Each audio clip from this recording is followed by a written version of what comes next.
Cherokee Nation, a provider's guide to culturally. Cherokee lineage and demographics. Cherokee North American Indians were one of the largest populating tribes within the Americas. They derived their name from Creek, meaning people of a different speech. Their population spanned between the Appalachian Mountains into parts of Georgia, Tennessee, North Carolina, and South Carolina. They were made of 7 predominant clans with specific duties for the Cherokee population's well-being. Traditional Cherokee and cultural beliefs. They were known as a matriarchal clan. The mother's brother was the most important individual within a child's life due to their responsibility to teach discipline. Members of the clan were not allowed to marry anyone else within their tribe. Traditional Cherokee beliefs were based on nature and passed down to generations through oral histories. They had 6 traditional festivals that were hosted by the clans throughout the year, and I'll let you read those on your own.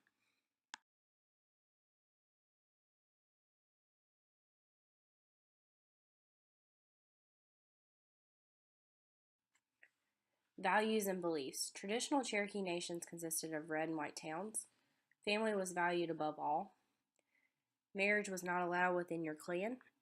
However, multiple wives could be allowed if your first wife chose that. Individuals were not allowed to consume scavenger animals as meat due to their uncleanliness. Traditional religious beliefs focused on the idea of balance, living your life the right way, and traveling down the straight path.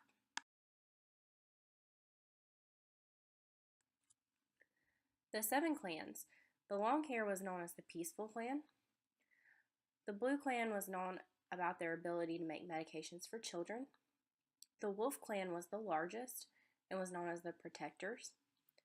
Wild Potato was the keepers of the land and gatherers. The Deer Clan were known for runners and hunters. The Bird Clan was known as messengers. And the Paint Clan was known as prominent medicine people.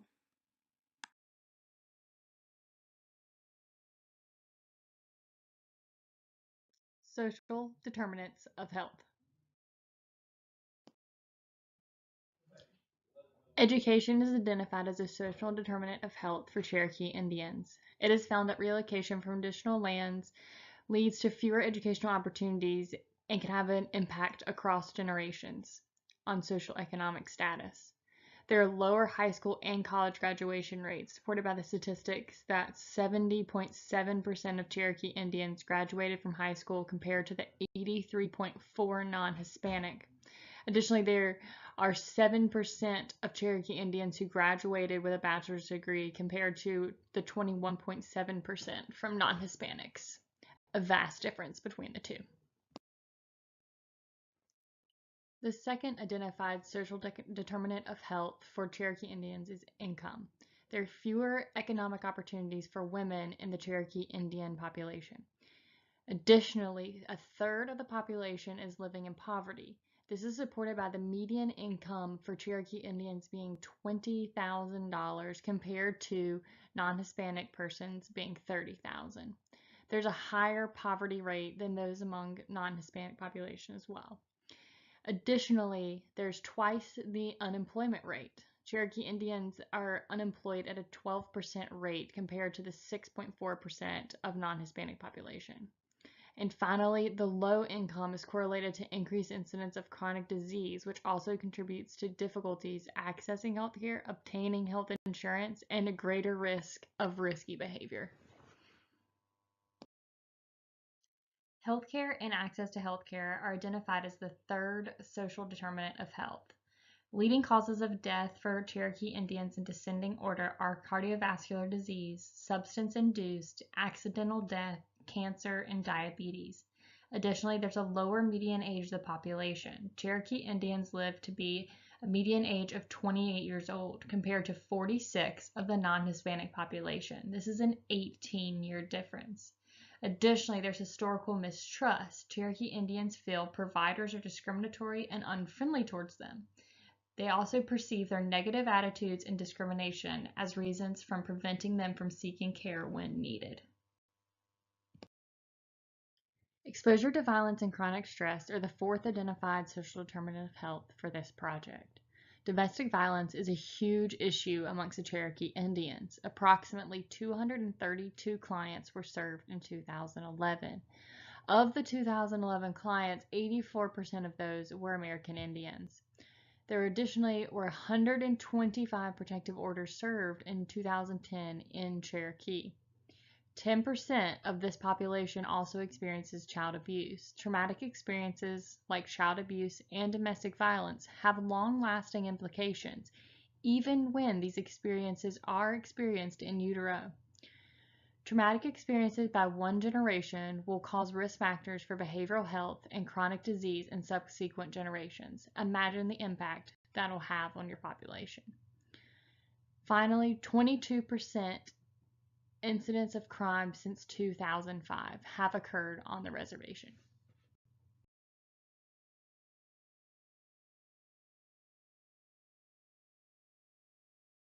Healthcare. Some Cherokee use modern-day medicine for their healthcare needs, while others are reverting back to the traditional cultural practices of their ancestors. The two types of healthcare norms is modern-day medicine and traditional cultural healthcare practices. For modern-day medicine, the Cherokee Reservation houses one of the largest modern-day hospitals, including 8 ambulatory healthcare centers in Oklahoma. Services include behavioral health programs, cancer programs, emergency medical services, Healthy Nation programs, heart health, and WIC. Traditional cultural healthcare practices include the use of a Didanwiji, or medicine man, which is used for healing the mind, body, and spirit through the use of herbal, sweat baths, rubbing, cold baths, and conjuring. Traditional cultural healthcare practices include 7 interconnected areas of knowledge. The Cherokee believe that wellness is based on harmony between the above and below ground worlds.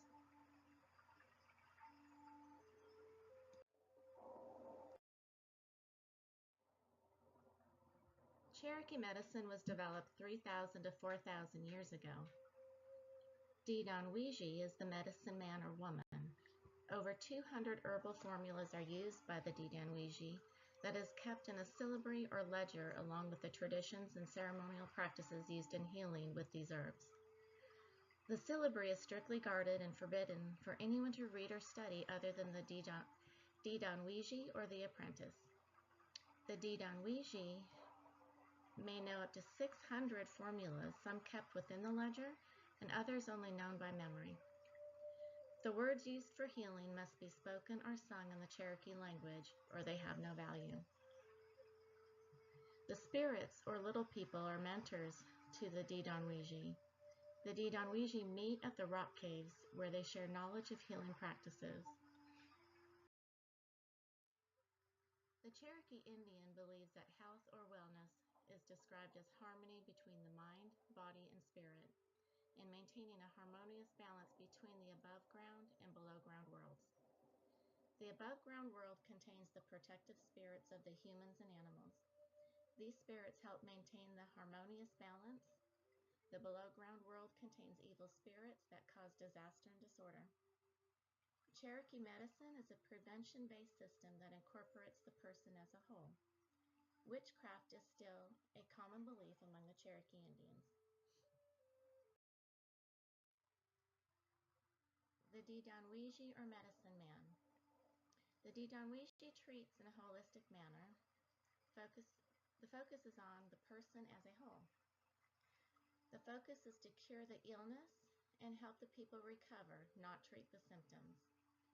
The Didanwiji helps restore balance and harmony to the body through healing.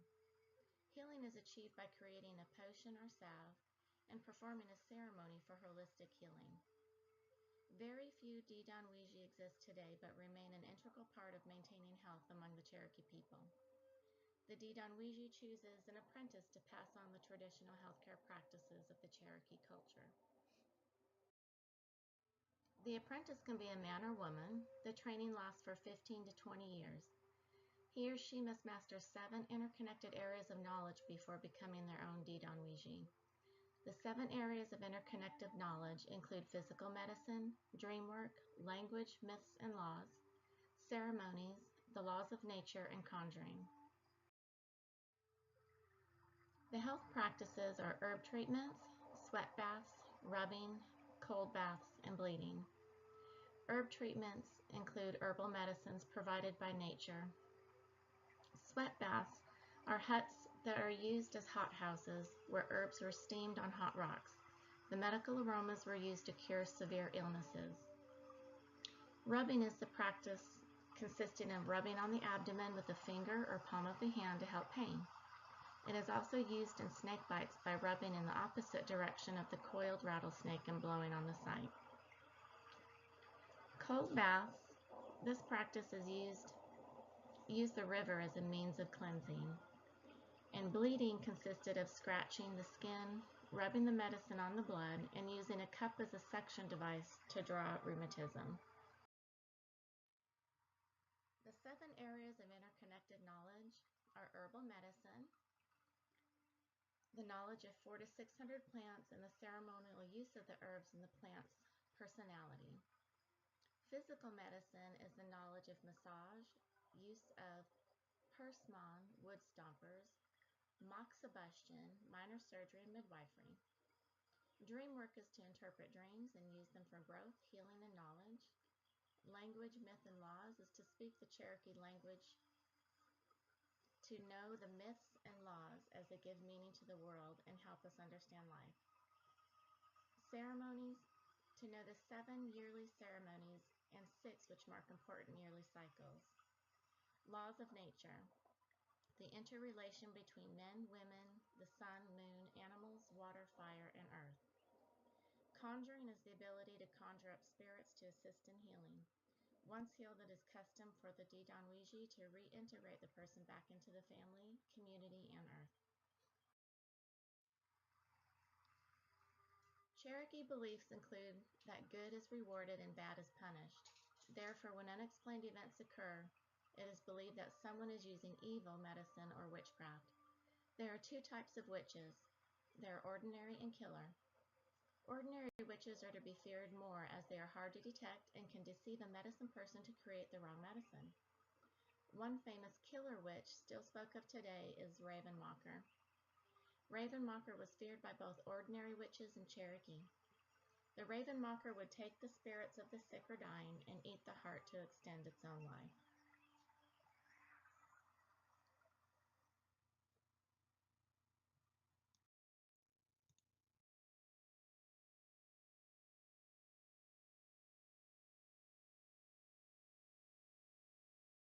The Cherokee Nation.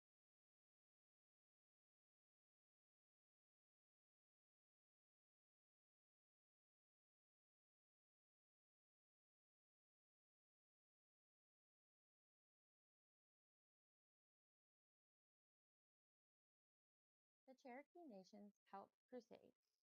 The Cherokee Nation has the largest tribal-ran healthcare system in the country, consisting of 8 healthcare centers and 1 major hospital, and is a leader in the forefront of American Indian health.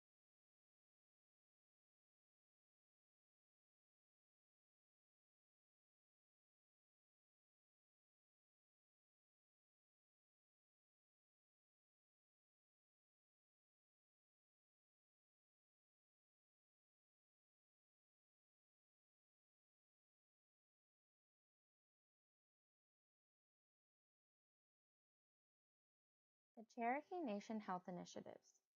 Obesity initiatives in this program include biannual chronic disease screenings to discover disease, identify risk factors, and educate on prevention, partnering with local farms and schools to provide healthy meal options, requiring 150 minutes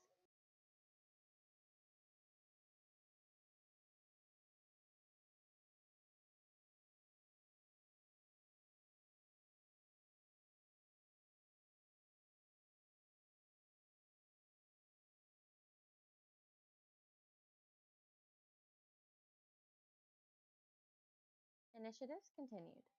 Tobacco use reduction initiatives such as requiring tobacco-free school and business campuses, referring smokers to the 5A Tobacco Cessation Program, educating the community about the negative outcomes of smoking by partnering with local organizations,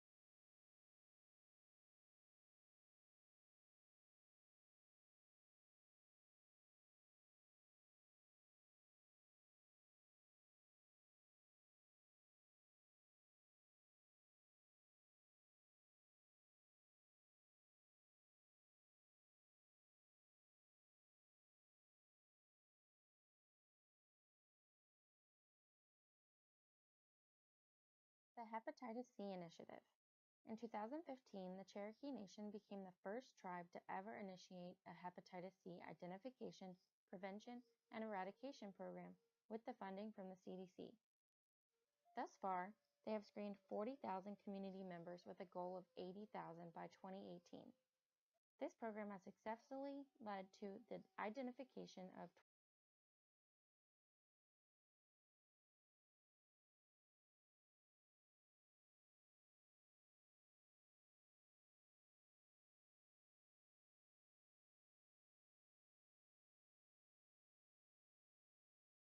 cervical and breast cancer initiatives.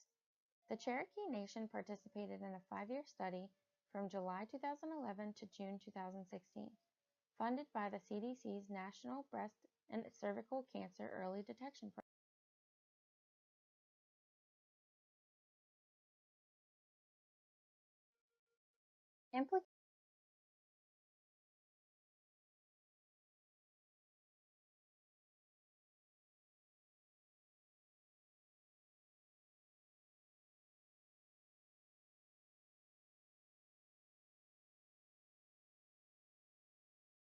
Communicating with your Cherokee patients. Do not use a firm handshake. A limp hand is preferred and shows respect to the patient. Give eye contact on first contact, but do not stare. Avoid medical terminology.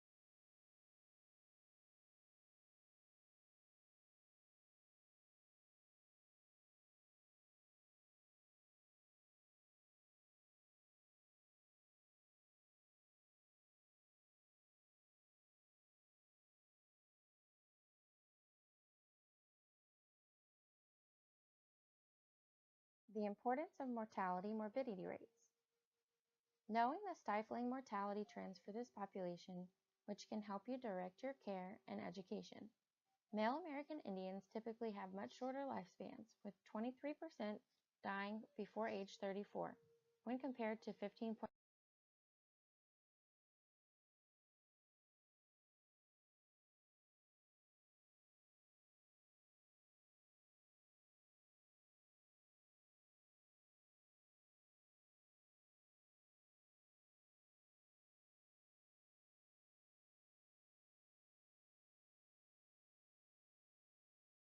Assess for mental health disparities. Many of the American Indian reservation population have no access to health care and migrate from as often as day-to-day to a couple times yearly. This may bring them to your office, and as a provider, you must be mindful of their environments and how they